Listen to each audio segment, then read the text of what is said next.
I will just offer first my pranams. Om Gyana Timirandasya Gyananjana Shalakaya Chakshurun Militam Yena Tasma Shri Gurave Namaha.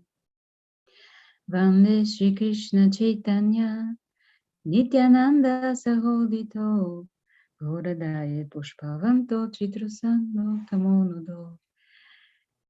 He Krishna Karuna Sindhu Dinabandhu Jagatpate Gopesha Gopika Kanta Radha Kanta Namostute Tapta Kanchana Gaurangi Radhe Vrindavaneshwari Vrishabhanu Sute Devi Pranamami Hari Priye Vanchakalpatarubhyascha Kripa Sindhu Vyaevacha Patitanam Pavanebhyo Vaishnavebhyo Namo Namaha. Haribol, pranam to all the devotees. So I'm now continuing with our topic about the Vaisnavi Saints. I have prepared some interesting materials. There is article which Shamananda Prabhu recommended me. It is from Satyanarayan Das Babaji.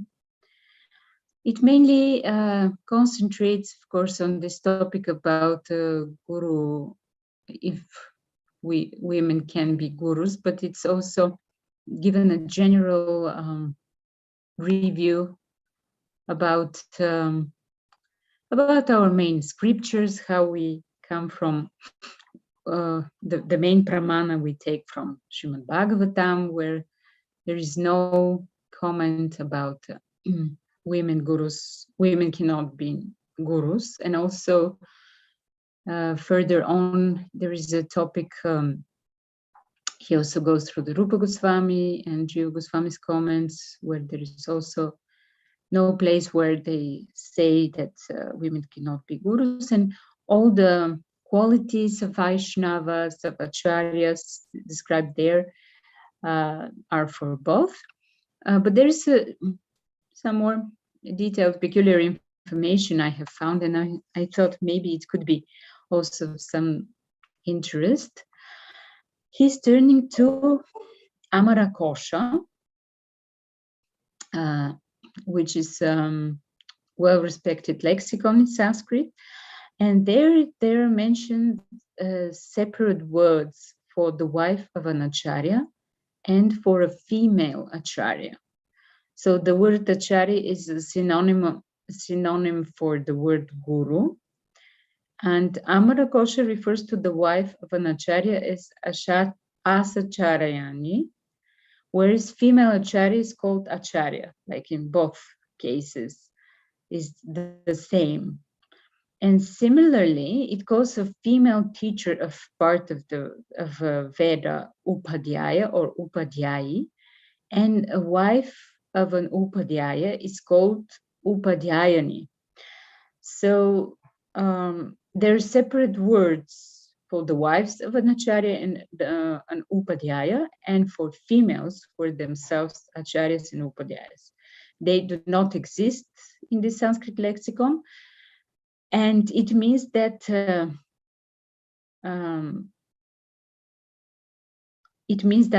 female gurus existed in the past as well. So it's a nice point he's giving here. And I have also gathered some of the interesting biographies of different Vaishnavis. One of also famous Vaishnavis is Ganga Devi, who is the daughter of Nityananda Prabhu. So we know that Vasudha, his wife, gave birth to a boy and to a girl.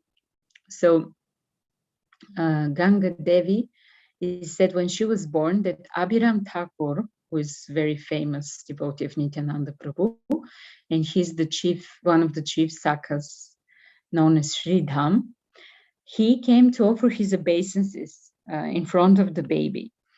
But this was some type of test, because whenever Abhiram was actually offering his obeisances, it was very dangerous, because previously some of the Vasudha babies, they have died after he prostrated his obeisances, and Ganga Devi, the baby, survived this test. And then Abhiram predicted that she would be a very powerful woman and pronounced her to be incarnation of the Holy Ganga. And he wrote 21 verse hymn in her honor. It's also said that as per Gorganodesha Dipika, her husband, whose name was Madhava Chattopadhyaya, was Shantanu, who was before in Mahabharata, he was married to Ganga. And they were living in a village of Jirat, which is on the western bank of Bhagirathi River. And their descendants continue to function as initiating gurus in Vaishnavism until today. The other is Hemalata Thakurani. She's the daughter of Srinivasacharya. So about her, we can read a little bit from Narottam Vilas, but it's hardly any information. It's very little about her, unfortunately. She was actually a principal leader of the second generation of Gaudiya Vaishnavism, and she was contemporary to Janava Devi. And she initiated many disciples, most important of whom is Yadunandana. He was famous for being a prolific poet and author. She's very famous for her role because she ostracized the leader of the early 18th century Sahaja challenge to Gaudiya orthodoxy, Rupa Kaviraj. So Rupa Kaviraj is some famous Sahaja leader who was challenging the orthodoxy Gaudiya line. And it is said that she tore his beads from his neck to indicate that he was no longer eligible to stay with them, to be in the same level with the Vaishnavas in the Sangha they had. And Yadunandana writes about this incident and other exercise of authority in his book Karnananda. It's primarily describing the life of Srinivasa Acharya, and he wrote this on the order of Hemalata Thakurani. And the second wife of Srinivasa Acharya, whose her name is Gauranga Priya, she also had initiated disciples. Some other famous female Vaishnavas who also gave initiations are two sisters, Krishna Priya and Vishnu Priya. It is said that they represent a new type of women in Gaudiya Vaishnavism, and they were renunciates who practiced a life of intense asceticism and devotion comparable to those of the male monks. And they lived among the male monks as well. So they're the daughters of Ganganara and Chakravarti, who was actually chief disciple of Narottam Das.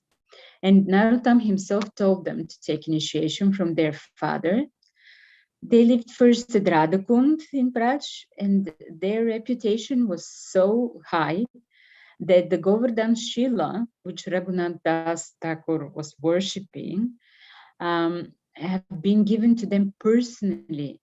This Shila, I mean, was given personally by Chaitanya Mahaprabhu to Raghunath Das Goswami, was entrusted to their care by Mukunda, who is disciple of Krishnadas Kaviraj. So Krishnadas Kaviraj got this from Raghunath, then Mukunda got it, so he gave later to the two sisters, Vishnu Priya and Krishna Priya.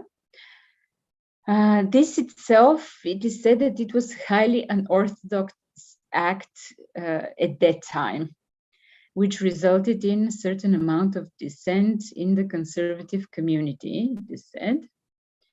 And in Narottama Vilas, it is described that Krishna Priya took a number of disciples, but ultimately she had to disown one of them, Rupa Kaviraj. He took the side of those who felt that her sex restricted her role in certain public religious acts, and he objected to her presence in the assembly of men at the reading of Bhagavata.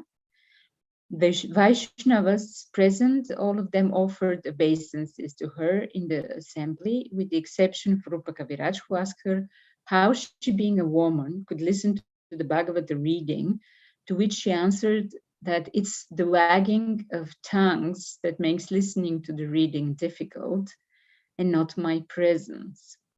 So this made Rupa Kaviraj furious, but the result of his offensive behavior was that he was forced to leave Vrindavan and return to Orissa.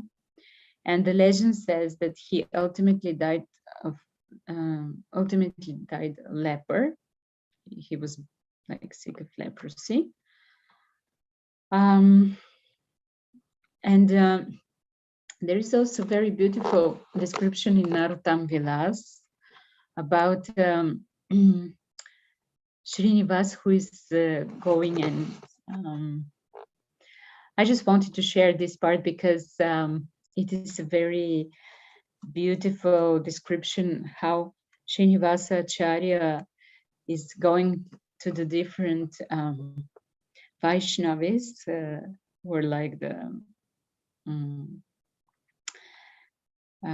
associates of Mahaprabhu in his Leela, and how he was accepted in everyone's house. It is said first that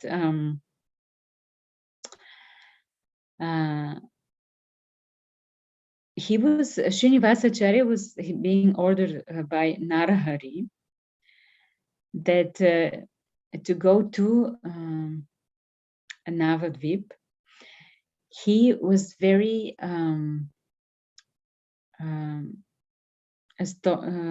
he was very overwhelmed with astonishment to see Lord Gauranga and his associates sporting heavily there. Srinivas had been granted the eyes to see the wonderful scene. Actually, everyone in Navadvip was floating in an ocean of sorrow, and Srinivas eagerly went to the house of Prabhu, where Vishnu Priya Devi bestowed her mercy upon him. Dasa Gadadhar, Shrivas, and others also welcomed Srinivas with tears of love in their eyes. From there, Srinivas went to Shantipur to see Sita Devi. Who can describe the loving reception he received from her? In ecstatic trance, he traveled on to Kardaha. There, Sri Janava and Vasudha greeted him with great affection.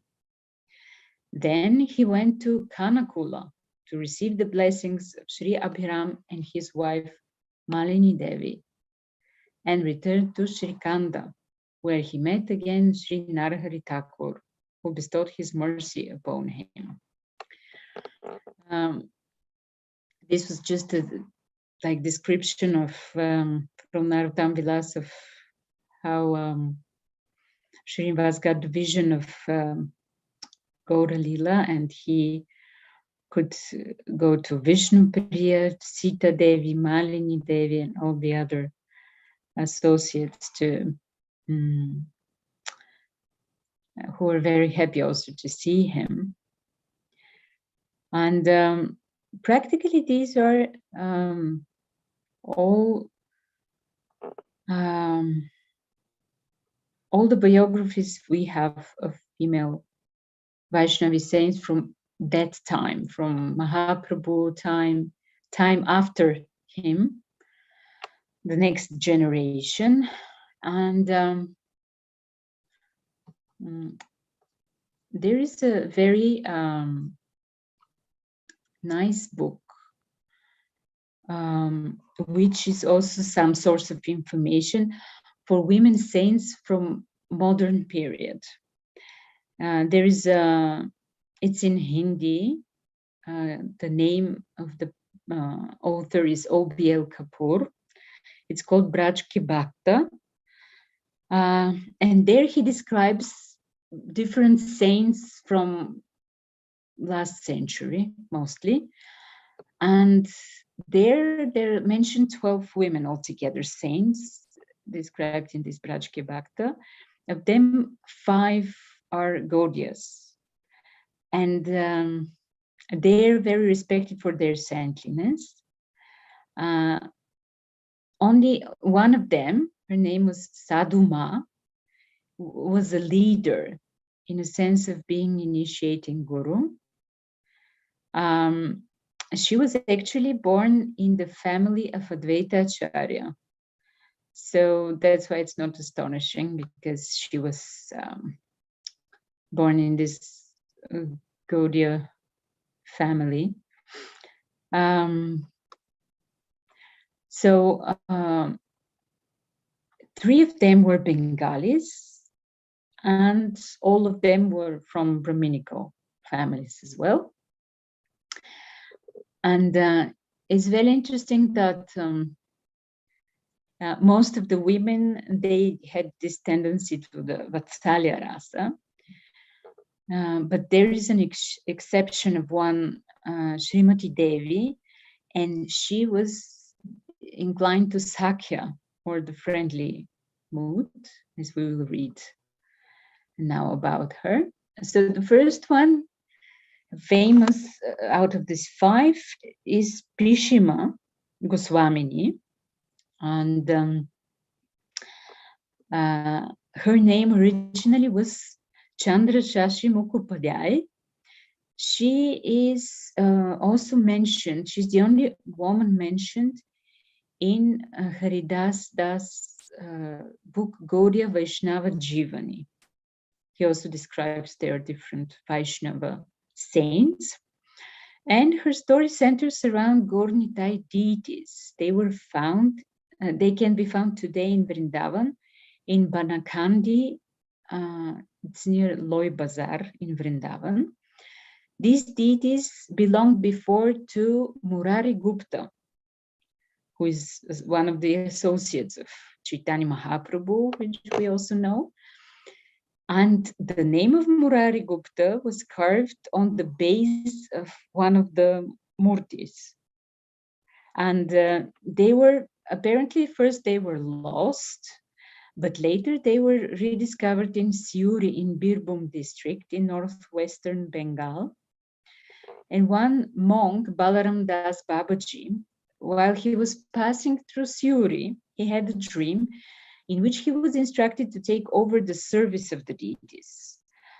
And not long after, a daughter of a wealthy landowner in Nadia, Chandra Shashi, who is later going to be Prishima, she was at that time only 20 years old. She came to Siuri to make some business, and she became very attracted to the deities, and she was attending the services there regularly in the temple.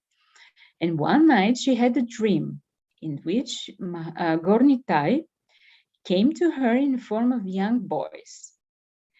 They said that they were very hungry and they wanted her to feed them kheer.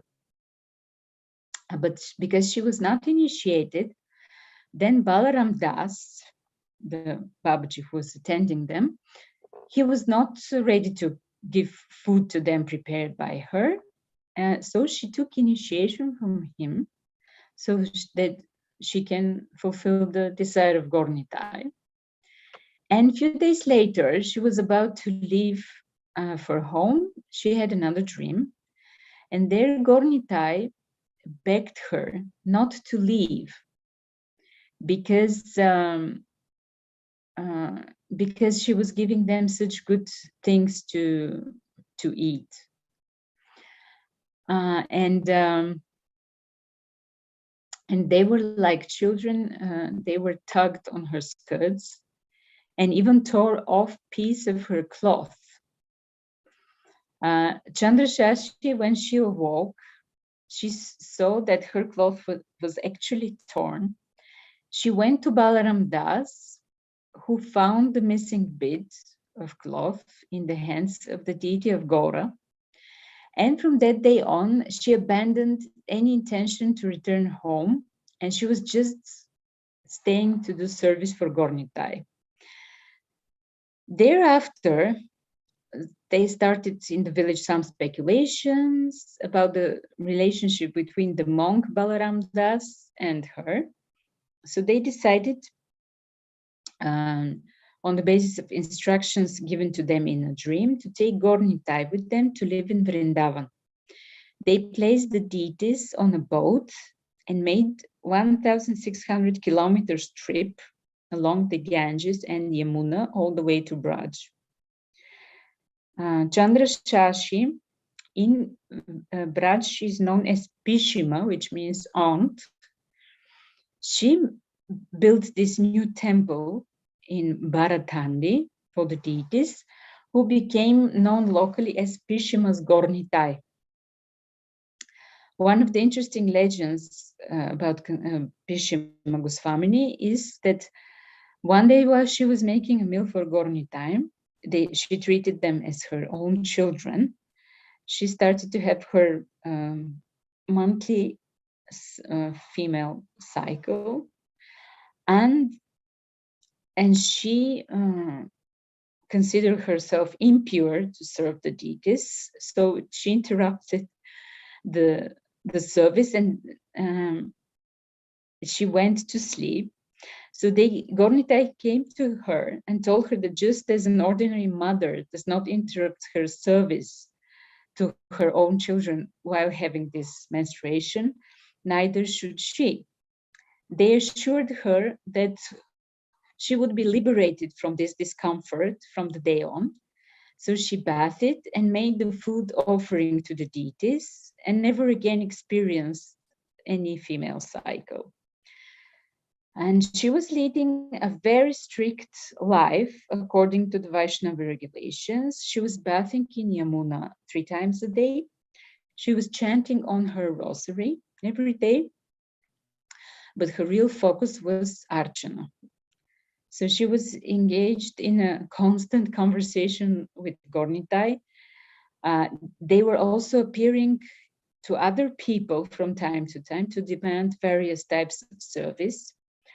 And later, when she was old and couldn't personally bath the deities or render some service, she was able to know whether things were going in the desired manner by her personal communication with them.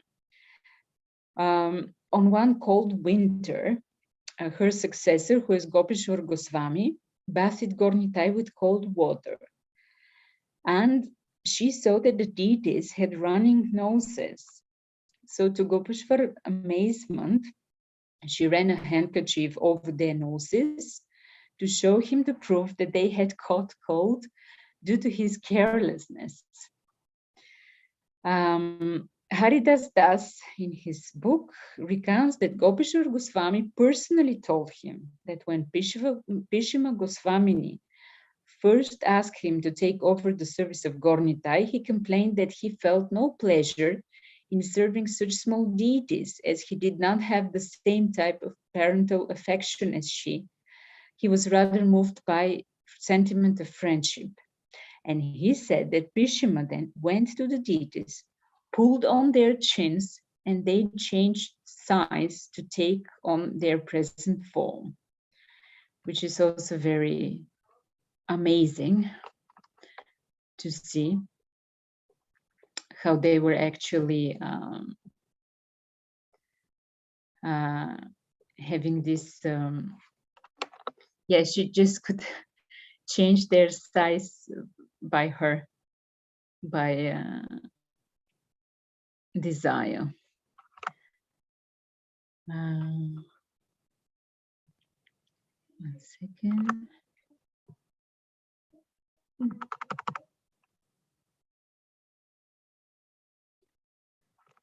And the other person who is also very interesting, this Yashoda Ma, who's also initiating. She passed away, it is said, in 1944. It is said that she, her disciple, Krishna Prem, he was actually, maybe you have heard this story. This is a British pilot from the First World War. His name is Ronald Nixon. He was born in 1898. And because he was miraculously saved in some mission in Germany, after the war, he was looking for spirituality in India. He had a degree from Cambridge, and he was teaching English in Lucknow University. And he was staying in the house of some vice chancellor there, who was his wife was Manika Devi, and she was very highly educated woman, and she had very maternal feelings for him, for Nixon. She was calling him Gopal. Many Bengali mothers called their sons Gopal. So he says that Mrs. Chakravarti, she was very heavily involved in her husband's rather busy Western style social life. And he was getting more and more interested in Buddhism and Hinduism, started studying Sanskrit. He observed that she had a very deep spiritual peace emanating from her. And every time there was some big gatherings in their house, she was disappearing. And he followed her on one occasion and saw that she was absorbed in deep meditation. She explained him that they both, with her husband, developed interest in Vaishnavism and being initiated by Prishima Goswami of Radharaman family in Vrindavan. Nixon then asked to be initiated by her, but because he asked for a sannyas initiation, in order to be able to do so, to initiate him, she herself went to Vrindavan, took sannyas, so that she could give him this initiation too. And she got the name Yashoda Ma on this occasion. And Krishna Prem was the sannyas name she gave to him. So it's amazing that never heard that a woman took sannyas in order to initiate another person in sannyas. So the two of them, they went to live to Mirtola, some near Almora in the Himalayan foothills, and they called their ashram Uttara Vrindavan. They installed Radha Krishna deities, and she was teaching local children how to read and to write, and he was writing several books, and also attracted some Englishmen and Indians who became his disciples afterward. And it is also said that in her childhood, Yashoda Ma, she had some interesting experiences with holy people there, famous ones. When she was 12, she was chosen to represent goddess at Kumari Puja, in which Swami Vivekananda himself was offering flowers at her feet. And also it is said that in one occasion, there is one yogi, Pauhari Baba, was giving clothes and kamandalu to each sannyasi who would come to his cave. And she dressed herself as a boy and stood in the line to get also some kamandalu and cloth. And when she entered the cave, she wanted to see how it is possible that he was distributing all these gifts without, she saw that it's completely empty. So for this reason, she started to have very much belief in miracles. And she also worshipped the deities in parental mood. And also she had special experiences with her Gopal deity. Another very famous, probably we can take this as the last, not to overload you. And I have for next time also an interesting story about a disciple of Srila Sridhar Maharaj. I could find from one disciple of Prabhupada I know since many years, but he passed. He left this world some years ago, and he lived in Singapore for many years.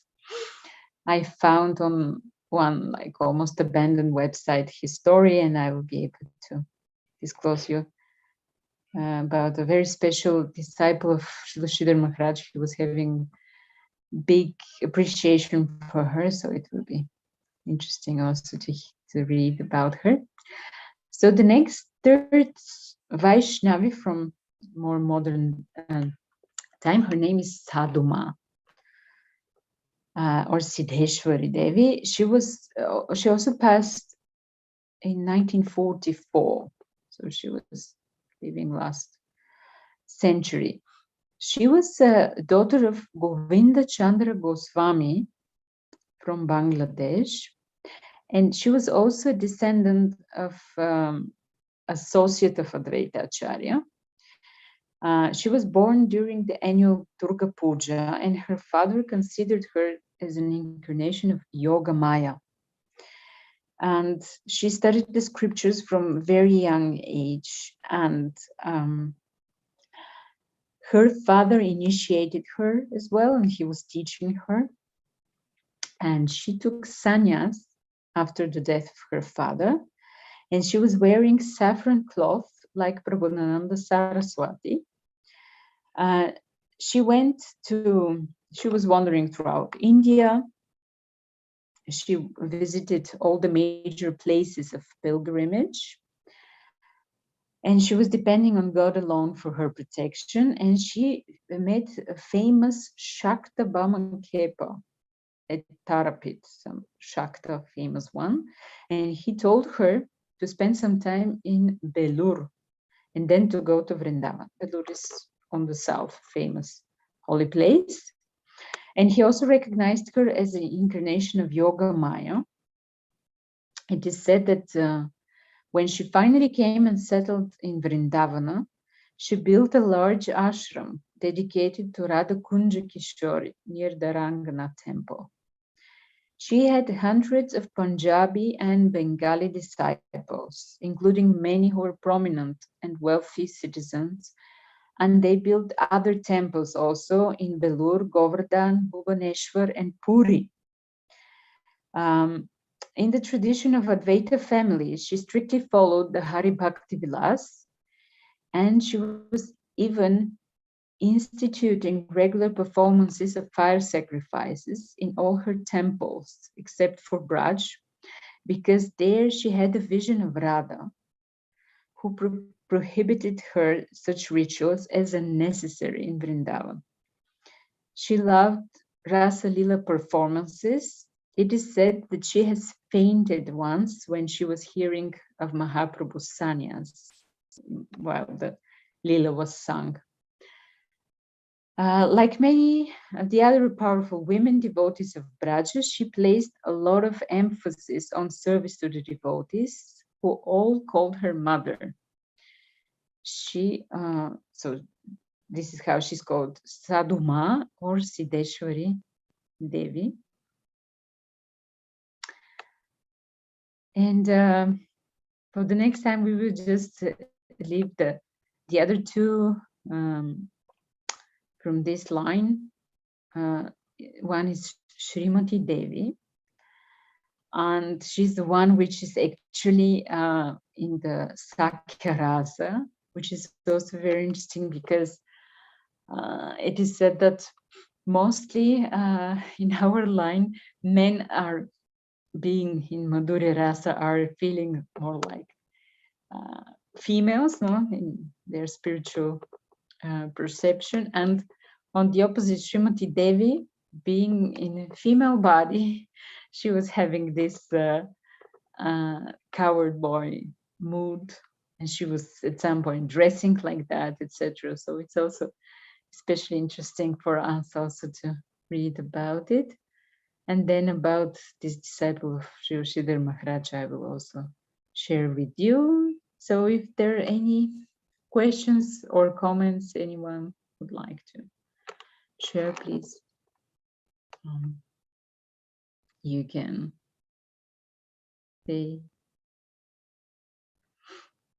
Oh, thank you also, Sharada, for attending, and yeah, also being inspiration for me to try to find more things. I hope I have found everything which is within my possibilities. Maybe further investigation can be done if you have some more, I don't know, sources or anyone else can find.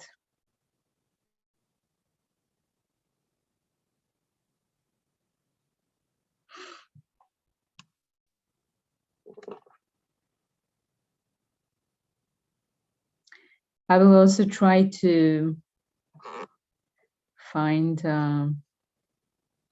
Oh, thank you very much, Krishna Kumar. I'll try to find a photo of this disciple of Srila Sridhar Maharaj, because it's also very interesting. I hope there is somewhere, and there's an interview with her which I will be able to read for you.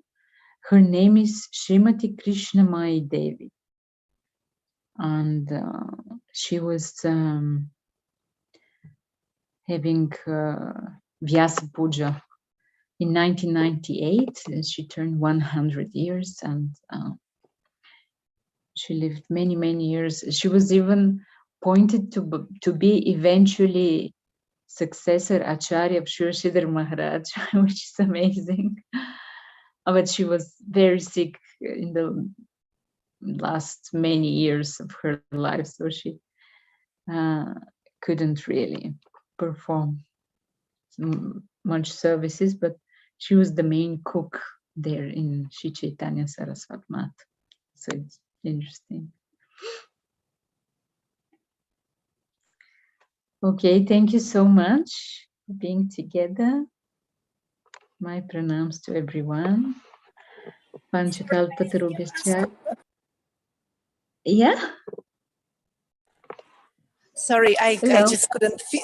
Hello, Haribol. Yes. I couldn't fit in before.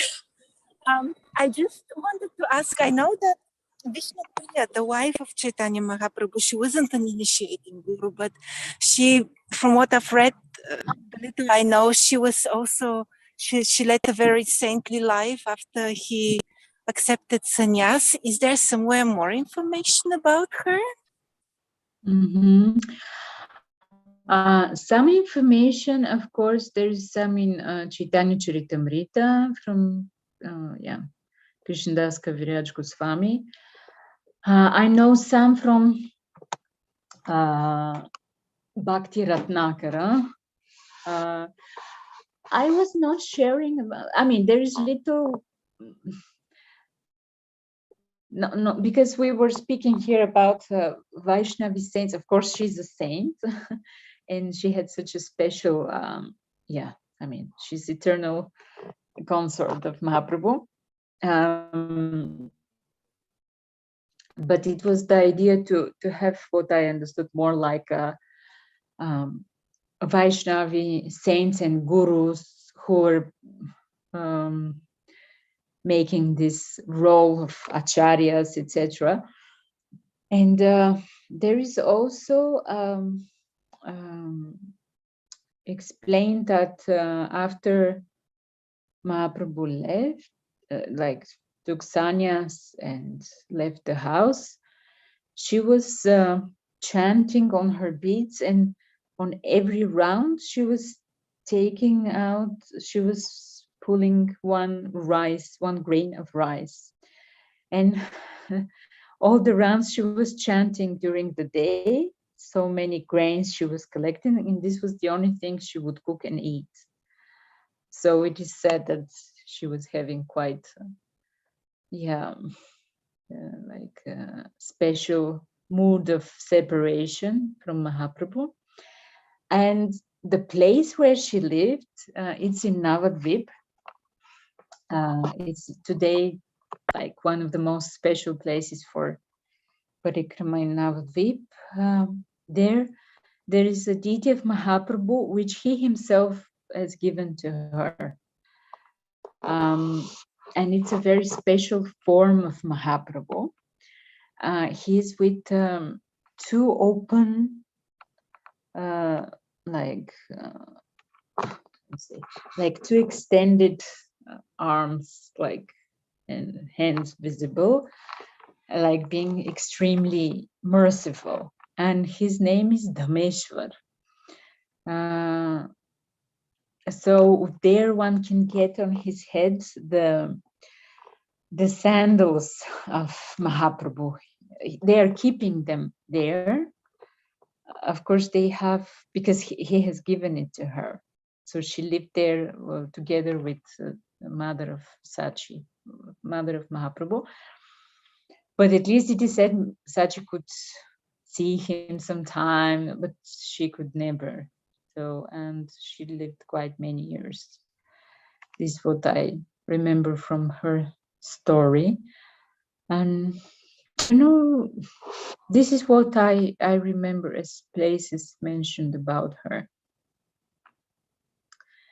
And I can imagine that now, as Padmanabh Maharaj is going to write about the Nitya Navadvip, the eternal, because there she's also described.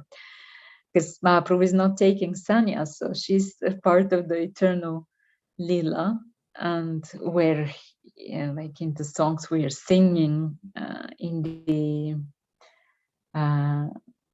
the lila of Mahaprabhu, he's sharing like with her about the different, different stories, etc. in the evening. So I suppose we will know more about her, what she's doing in the eternal Navadvip. It will be also very interesting. But for sure you can see from Chaitanya Charitamrita, and I think also from Gaura Ganodesha Deepika, there should be a description about her. But I also have this book I have shown you on the first lecture, which was about, I'll show you here. It's a book from Bhakti Balatirtha Maharaj. It's called Sri Chaitanya, His Life and Associates, and there is also like information about Vishnupriya as well, because of course she is a very famous saint, and also Sita Devi, also wife of Advaita Acharya, of course, but none of them was initiating and being a guru. So this is what I can share. If anyone wants to add something, very welcome.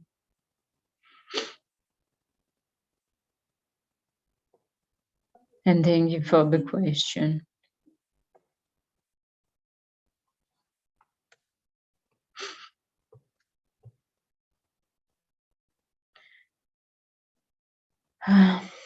Okay, any other question or comment?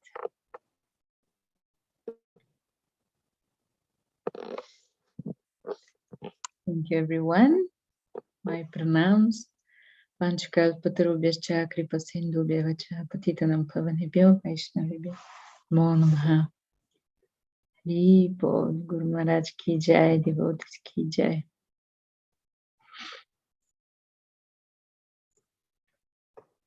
Hari Bol.